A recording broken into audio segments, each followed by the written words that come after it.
В эфире телеканала «Якутия-24». Главные события уходящего дня.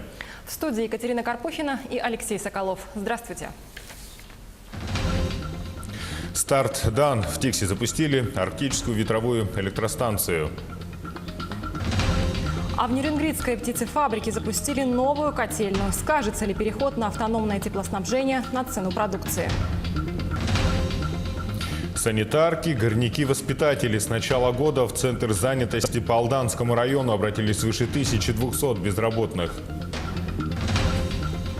502 миллиона на спорт. Из федерального бюджета выделят деньги на строительство спортивных объектов в Якутии. Мой первый тренер – низкий поклон. В Якутске снимают короткометражный фильм, посвященный первому тренеру сборной Якутии по баскетболу на играх Детей Азии Константину Эйзнеру. Легенда авиации. Первому летчику Якутии Валерию Кузьмину сегодня исполнилось бы 100 лет.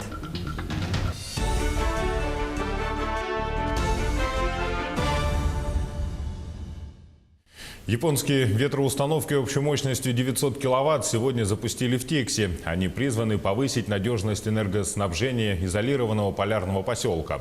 Запуск прошел в режиме видеоконференции. В нем принимали участие глава республики Айсен Николаев, генеральный консул Японии в городе Хабаровск Масанори Фукусима, председатель правления, генеральный директор Русгидро Николай Шульгинов, исполнительный директор компании «Недо» Такаси Амоте, вице-президент компании «Камай Халтек» Эми Камай.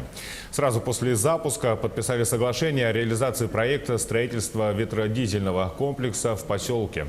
Отметим, что ветроустановки не имеют аналогов в мире. Данный комплекс позволит повысить надежность энергосбережения Тикси и снизить его зависимость от дорогостоящего привозного топлива.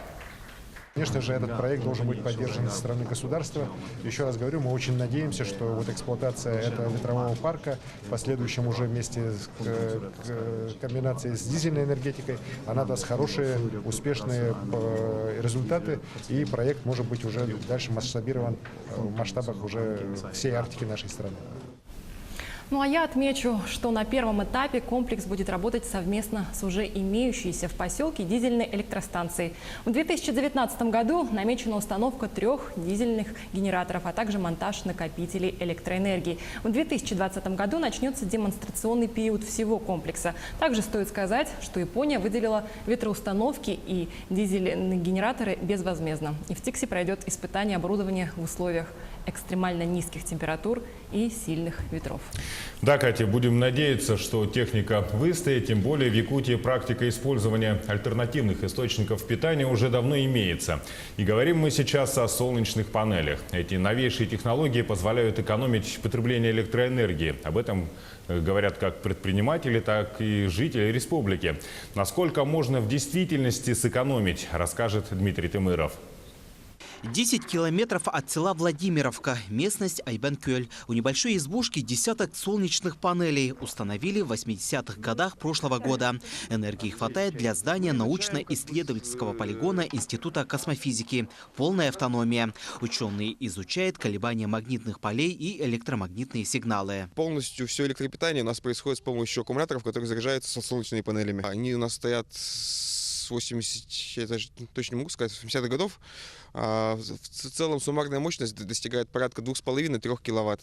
Энергия от панелей питает ноутбук, измерительные приборы, освещение и телевизор. К полигону можно подвести традиционное электричество, но тогда работа ученых на смарку. То есть это уменьшает уровень и помех, которые создаются, допустим, дизель-генераторами или системами электропередач. Сегодня солнечные панели – это не нонсенс. Панели старого образца устанавливались под определенным углом. То есть сейчас швейцарцы придумали свою новую технологию. Новые панели теперь устанавливаются под разным углом и питают солнечную энергию с разных сторон. Тестирует разработку Владимир Сыромятников. Он установил солнечные панели на крыше собственного офиса. Разработчик предоставил их бесплатно. Как влияет якутский холод на оборудование? Показания снимает каждый день. Они на сегодняшний день выдают электроэнергию.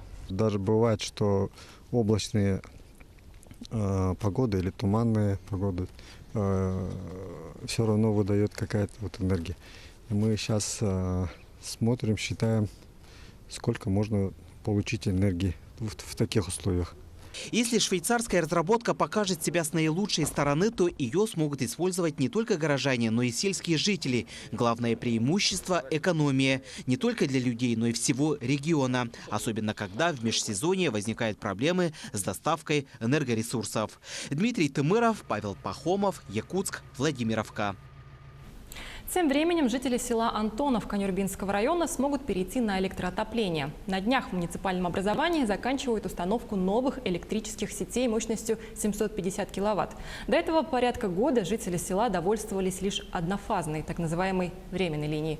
Рассказывает Роман Савинов. В начале 2018 года между администрацией муниципального образования «Октябрьский наследник» и публичным акционерным обществом «Якутскэнерго» был заключен договор об осуществлении технологического присоединения к электрическим сетям объекта ИЖС на 50 участков в микрорайоне Бекджаля села Антоновка общей мощностью 750 киловатт на общую сумму более 25 миллионов рублей. Сегодня подрядная организация уже заканчивает установку столбов и протяжку электрических сетей протяженностью более 2 километров. Антоновку мы сделали почти. Так, осталось провода. Сейчас молодежь будем делать. Думаю, насчет монтажа сипа, монтажа столбов и все такое к осени, я думаю, через 10 дней закончим. Уже скоро должны будут установить трансформаторы, и к концу года долгожданное электричество должно быть подано потребителям. Ведь порядка года жители микрорайона Ипподромная Октябрьского наследия довольствовались лишь однофазной так называемой временной линией. И теперь с нового года все жители микрорайона смогут подключиться не только к стабильной и более мощной линии, но и смогут перейти на электроотопление. Линия рассчитана на 50 домов. Это в общей сложности 750 киловатт. Это для каждого дома 15 киловатт. Это для бытового потребления и электроотопления. И когда по договору они должны будут сдать все работы? Ну, срок договора составляет 1 год. И по плану уже в этом году мы должны закончить строительство. До начала ноября в Нюрбе стояла весьма теплая погода. Благодаря этому подрядчики сумели выполнить больший фронт работ. Сейчас зима внесла свои коррективы, и работы значительно замедлились. Но несмотря на капризы погоды, подрядчик планирует сдать работы в срок и качественно. Роман Савинов, Геннадий Матвеев, Эдуард Васильев, Нюрбинский район. Будем надеяться, что погода и дальше не будет вставлять палки в колеса электриков. И жители села уже скоро смогут перейти на электроотопление. А на Нерюнгринской птицефабрике запустили новую котельную. Скажется ли на цене продукции переход на автономное теплоснабжение и что еще он даст предприятию, выяснял наш корреспондент Сергей Козюра. Доставшаяся в наследство акционерному обществу Сайсары не в лучшем виде, Нерюнгринская птицефабрика претерпевает ряд изменений, связанных прежде всего с модернизацией. Одним из значимых нововведений является построенная в кратчайшие сроки современная автоматизированная котельная. Стоит отметить, что финансирование данного объекта велось исключительно на средства предприятия. Она даст нам достаточно большую экономию финансовых средств, которые мы раньше оплачивали, когда мы покупали тепло со стороны, получается. И самое главное, да, вот эта экономия у нас приведет к тому, что эти деньги мы дальше пустим эти деньги дальше на развитие производства. Себестоимость, соответственно, курица у нас, продукция, как говорится, упадет. И самое главное, да, вот это экономные деньги у нас пойдут на увеличение зарплаты наших работников. Останавливаться на достигнутом предприятие не собирается. На следующий год запланирована постройка холодильного хозяйства, что в будущем даст значительную экономию, так как на сегодняшний день приходится использовать арендованные холодильные хранилища, на которые в течение этого года было потрачено около 14 миллионов рублей. Наряду с вышеперечисленным Нерюнгринская птицефабрика намерена увеличить и объемы выпускаемой продукции. Перспективы развития производства, да, вот этого бродного производства и вот яичного производства тут огромные. Тут практически получается у нас вчера первый контракт мы заключили за пределы республики на 100 тонн. Деньги уже поступили, мы начинаем с вчерашнего дня отгружать уже в Новосибирскую область. С напутственной речью на открытии котельной выступили представители администрации района и контролирующего органа. Был проведен национальный обряд Алгыс, после чего состоялась экскурсия по вводимому объекту. Сергей Козюра, Нерюнгри. Якутские студенты готовы остаться на родине и работать в промышленных компаниях. Выпускники этого учебного года Северо-Восточного федерального университета уже определились с будущей профессией и даже с компанией, куда хотели бы трудоустроиться. Ребята надеются, что получат желаемую должность, ведь в республике работает приоритетная программа «Местные кадры в промышленность». А совсем недавно вышел указ главы Айсена Николаева о социально-экономическом развитии Якутии. Указ рассчитан до 2024 года. Почему ты выбрал промышленность? На этот вопрос студенты факультета геологоразведки отвечают мгновенно. Достойная зарплата и работа на природе. Самую интересную практику я прошел в компании АДК. Это алмазодобывающая компания. Работали в прииске «Кристалл». Она находится в Усянском районе. Я работал там 2,5 месяца. Заработал около 200 тысяч рублей. Меня это приятно удивило. В этом учебном году я заканчиваю университет и хотел бы именно пойти по профессии в ту же компанию, где проходил практику. Там обещают достойную зарплату. Алмазы Анабара, АДК, еще десяток промышленных компаний. Будущие инженеры-буровики знают, без работы не останутся. Главное на родине, в Якутии. Сегодня в Якутии работает программа «Местные кадры в промышленность». Молодежь и жители якутских сел проходят обучение и стажировку в 20 промышленных предприятиях республики. В ближайшие 6 лет в эти компании должны быть трудоустроены не менее 20 тысяч якутян. Эту задачу в своем новом указе поставил глава региона Айсен Николаев. Эту задачу должны исполнять ежегодно, трудоустраивать не менее 4000 человек. Так? Сегодня в нашем портфеле 20 компаний, с которыми мы ведем тесное сотрудничество, да? Начиная от компании «Алроса», «Колмар», «Якутуголь». Спектр компаний у нас несколько расширится. Так? Я думаю, что совместно и с коллегами Министерства промышленности, Министерства образования и науки, эта задача нам вполне под силу, мы готовы эту задачу решать. В указе о социально-экономическом развитии Якутии до 2024 года Айсен Николаев определил 5 приоритетных задач. Одной из них является трудоустройство якутян. Условия создаются для тех, кто хочет жить и работать в Якутии. Работу получат 20 тысяч жителей республики. Марьяна Кутукова, Григорий Хлопков, Джулстан Иннокентьев, Якутск. Среди этих 20 тысяч якутян обязательно должны быть алданцы. Ведь здесь с востребованностью технических кадров, промышленности и добычи все в порядке. Но, тем не менее, должности санитарок, уборщиц и помощников воспитателей в районе также считаются престижными. Такую работу найти сложно.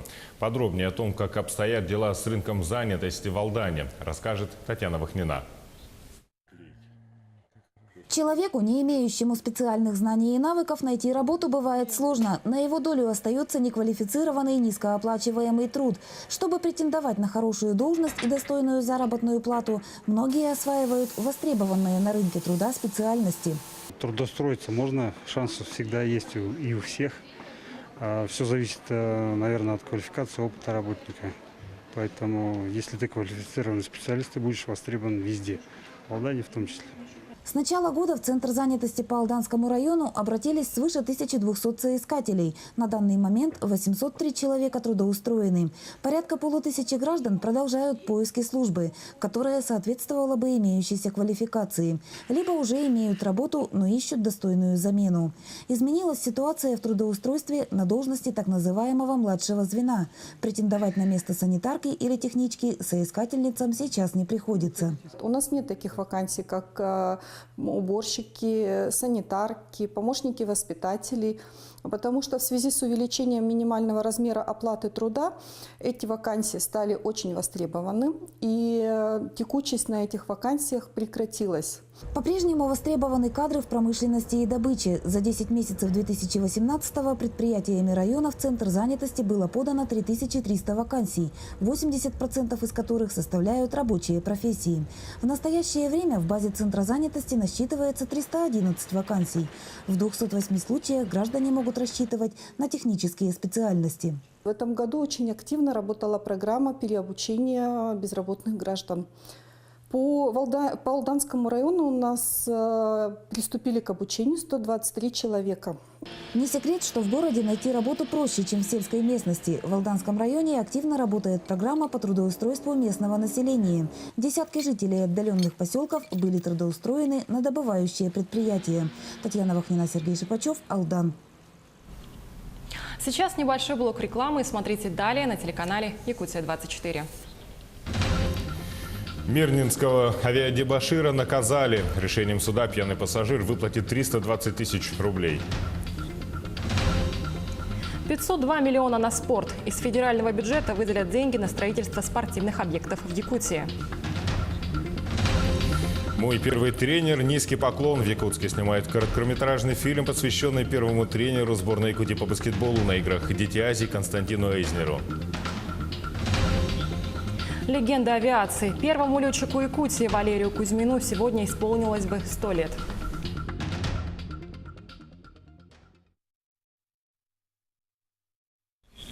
В эфире «Якутия-24» мы продолжаем наш выпуск. Суд назначил наказание в виде штрафа в размере 320 тысяч рублей авиадебоширу, летевшему в самолете «Москва-Мирный». Следствием и судом установлено, что 15 августа этого года около 9 часов по местному времени на борту самолета Ту-154, выполнявшего рейс Домодедово-Мирный, 32-летний житель Москвы, находясь в состоянии алкогольного опьянения, грубо нарушил общественный порядок, поражался нецензурной бранью в адрес бортпроводников, провоцируя конфликт, не подчинялся требованиям экипажа прекратить свои преступные действия, оказывая сопротивление. По прибытии воздушного судна в аэропорт Мирный мужчина был доставлен в дежурную часть отдела полиции, где продолжил хулиганские действия. На Верхнемунском месторождении в Якутии добыт первый крупный алмаз ювелирного качества, сообщает пресс-служба компании «Алроса». Напомним, запуск добычи на месторождении состоялся 31 октября. Прозрачный кристалл октаэдрической округлой формы с незначительным желтым оттенком был извлечен из руды трубки «Заполярная», одной из 4 кимберлитовых трубок, разрабатываемых на месторождении.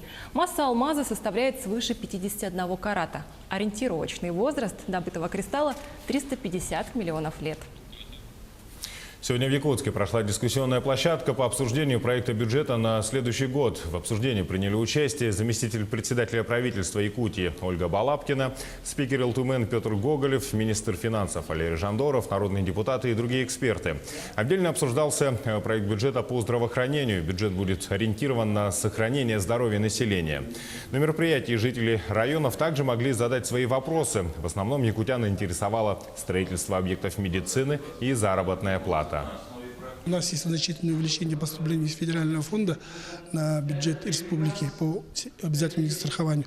Почти на 6 миллиардов рублей по сравнению с 2018 годом. Это достигло благодаря внесению изменений в методику формирования этого объема.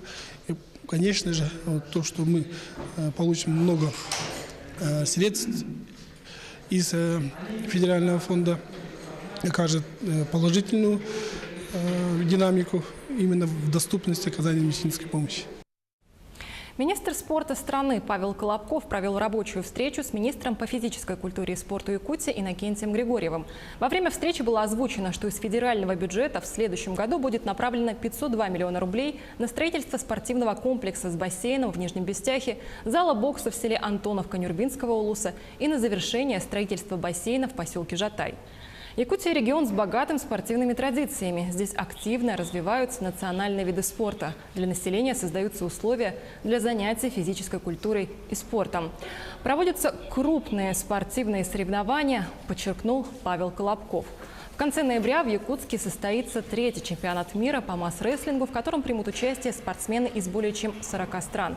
Министр спорта страны выразил уверенность, что мероприятие пройдет на высоком организационном уровне и будет способствовать дальнейшему развитию и популяризации масс-рестлинга. А победа в большом спорте начинается с побед в детском. Для этого важную роль играет, конечно же, тренер.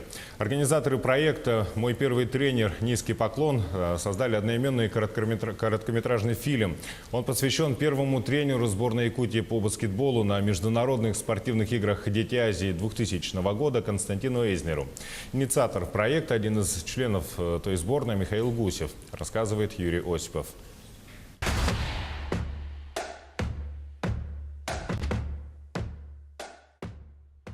матч всех звезд спустя 18 лет. На одной половине поля воссоединившаяся баскетбольная команда Игр Дети Азии 2000 года, на другой – действующая сборная Якутска. Похоже на сюжет для фильма, но вместо актеров – спортсмены. Никаких дублей, лишь реальные успехи и неудачи. Игра стала основой короткометражного фильма, созданного воспитанниками известного баскетбольного тренера Константина Эйзнера. Ради него спортсмены стали операторами, сценаристами, режиссерами. Все было продумано до мелочей. Это история про любовь к спорту и уважение к тренеру. Возможно, кого-то это побудит, в свою очередь, сделать что-то приятное своему первому учителю, своей маме, своему папе, дедушке, бабушке, кому угодно. Ведь проводить аналогии с этим фильмом можно бесконечно. Это простое, нормальное отношение к тем людям, которые этого действительно заслуживают, к тем людям, которые в нашей жизни сыграли фундаментальную роль. Фильм состоит из воспоминаний. Он передает неподдельные эмоции и чувства воспитанников, их родителей и самого Константина Юрьевича. Тренер, который нас всех сплотил, не давал расслабляться. Даже было дело, что на тренировках у ребят бывали слезы. Виделись с ним чаще, чем с родителями. 6 дней в неделю и 3 раза на дню, прямо перед играми. Также на сборы летом выезжали вместе с ним. Он нам там, естественно, всем заменял родителей. Даже зимой замороженные, там они, нехотя уходили, они постоянно играли. И я считаю, что вот, так вот и надо заниматься. Константин Юрьевич был первым тренером для ребят, но и они были первыми его воспитанниками. По его словам, именно с ними он набирался опыта как наставник. Фильм создавался специально для него, и он нашел отклик в главном зрителе. Сказать, что для меня это было сюрпризом или какой-то подарок, это мало, потому что фильм для меня я воспринял как подведение итогов определенного этапа моей работы спортивной. На создание фильма ушел месяц. Над ним работали 4 человека. Непрофессионально, но с душой. Фильм длится 23 минуты, но включает в себя почти 20 лет истории. Через все эти годы дети Эйзнера пронесли любовь к баскетболу. И хотя многие перестали им заниматься, это для них не просто вид спорта, а стиль жизни. И это, считают воспитанники Константина Юрьевича, его главная заслуга. Основная мысль, которую несет фильм, проста и вместе с тем трогательна. Нельзя забывать людей, которые сопровождают в начале спортивного пути, первых тренеров. Именно на них лежит большая доля ответственности, чтобы найти ребенка, привить ему любовь к спорту и помочь выбрать правильный путь в жизни. Юрий Осипов, Семен Семенов, Павел Пахомов, Якутск. В Москве прошел торжественный марш, посвященный 77-й годовщине военного парада 7 ноября 1941 года. В марше приняли участие около 5000 человек, а также сводный военный оркестр Московского территориального гарнизона. В реконструкции парада задействовали историческую военную технику, в том числе танки Т-34, самоходные установки Су-100, боевые машины и реактивная артиллерия БМ-13 «Катюша», автомобили ГАЗ, пушки, бронеавтомобили и мотоциклы. На гостевые трибуны пригласили около 7000 человек. В их числе ветераны Великой Отечественной войны, участники военного парада 1941 года и парада Победы 1945 года. Проходят десятилетия, сменяются поколения, но легендарный парад остается для нас символом мужества и несгибаемой воли защитников Москвы, армии и народа, отстоявших на полях сражений наше будущее. В Якутске вспоминают первого летчика из Якутии Валерия Кузьмина. Сегодня ему исполнилось бы 100 лет. Он принимал участие в перегоне самолетов США в период Великой Отечественной войны, а в 1969 году возглавил Якутское управление гражданской авиации. В память о великом летчике состоялось торжественное возложение цветов на привокзальной площади столичного аэропорта. Репортаж Артура Габышева.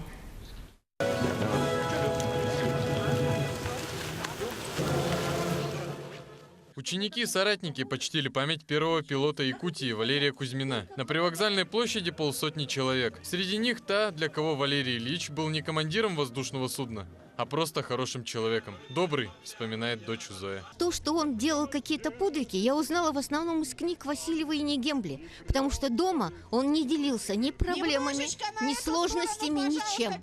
Поэтому с каждым годом я узнаю своего отца все больше и лучше, и уважение растет. Легенда, говорят авиаторы, про Валерия Кузьмина. За него говорят дела. Один из пилотов воздушной трассы Аляска-Сибирь в годы Великой Отечественной войны. Участвовал в испытаниях турбореактивных лайнеров, помог реконструировать аэропорт Якутска. Кузьмин Валерий Ильич был человек многогранный. Как все знают, он был высококвалифицированный ас, летчик.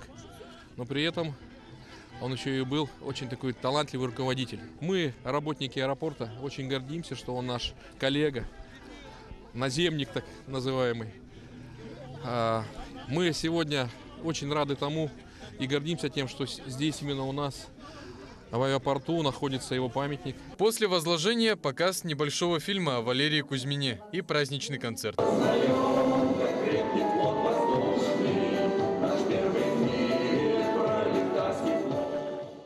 Ветераны делились воспоминаниями о легендарном пилоте. Уверены, Валерий Ильич оставил великое наследие. Главное, нынешнему поколению авиаторов его нужно приумножить. Молодежь подрастает, умнеет, вежливые, хорошие ребята растут.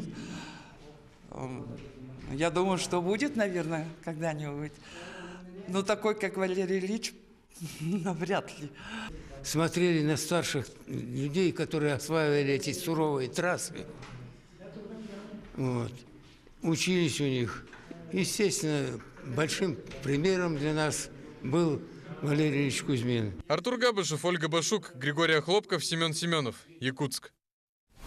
Телеканал «Якутия-24» продолжает следить за развитием событий. Не переключайтесь и оставайтесь с нами. Удачи вам.